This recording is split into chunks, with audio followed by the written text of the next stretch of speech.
Asian কাপের পথে বাংলাদেশের লড়াই। এশিয়ান কাপের মঞ্চে বাংলাদেশ কি আবারও নিজেদের জায়গা করে নিতে পারবে? 2027 এএফসি কাপের বাছাই পর্বে বাংলাদেশের সামনে ছিল কঠিন এক পরীক্ষা। একই গ্রুপে বাংলাদেশকে লড়তে হয়েছে ভারত, হংকং এবং সিঙ্গাপুরের বিপক্ষে। কিন্তু প্রশ্ন হলো, এই লড়াই বাংলাদেশের শুরুটা কেমন ছিল? বাংলাদেশ ছিল গ্রুপ সিতে, আর গ্রুপের প্রথম ম্যাচে বাংলাদেশের প্রতিপক্ষ ছিল প্রতিবেশী দেশ ভারত। 25শে মার্চ 2025 ভারতের মাটিতে শুরু হয় বাংলাদেশের এশিয়ান কাপ বাছাই পর্বের অভিযান।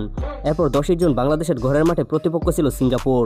এরপর অক্টোবর মাসে বাংলাদেশকে খেলতে হয় হংকংয়ের বিপক্ষে। প্রথমে 9ই অক্টোবর ঘরের মাঠে এবং 5 দিন পর 14ই অক্টোবর হংকংয়ের মাঠে। অর্থাৎ গ্রুপের প্রতিটি দলের বিপক্ষে বাংলাদেশকে খেলতে হয়েছে হোম এবং অ্যাওয়ে দুইটি ম্যাচ। এই গ্রুপের প্রতিটি ম্যাচই ছিল বাংলাদেশের জন্য অনেক গুরুত্বপূর্ণ।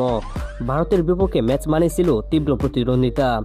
সিঙ্গাপুরের বিপক্ষে ম্যাচ ছিল পয়েন্ট টেবিলে এগিয়ে যাওয়ার গুরুত্বপূর্ণ সুযোগ।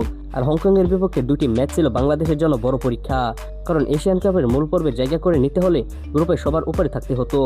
বাংলাদেশের সামনে তাই লক্ষ্য ছিল পরিষ্কার, প্রতিটি ম্যাচ থেকে সর্বোচ্চ পয়েন্ট সংগ্রহ করা এবং শেষ পর্যন্ত গ্রুপের শীর্ষস্থান দখলে রাখা।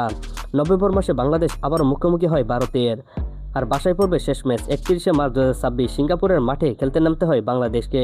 অর্থাৎ প্রায় এক বছর ধরে চলা এই বাছাই পর্বে বাংলাদেশকে খেলতে হয়েছে 6টি ম্যাচ, কিন্তু শেষ পর্যন্ত কাঙ্ক্ষিত ফল আসেনি।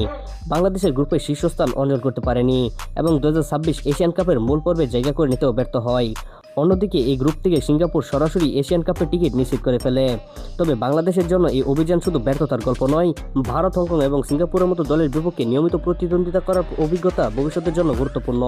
এখন বাংলাদেশের সামনে সবথেকে বড় প্রশ্ন, পরবর্তী এশিয়ান কাপের আগে বাংলাদেশ কি নিজেদের আরও শক্তিশালী করে তুলতে পারবে? আপনার কি মনে হয়, বাংলাদেশ জাতীয় দলের সবচেয়ে বড় উন্নতির দরকার কোন পজিশনে?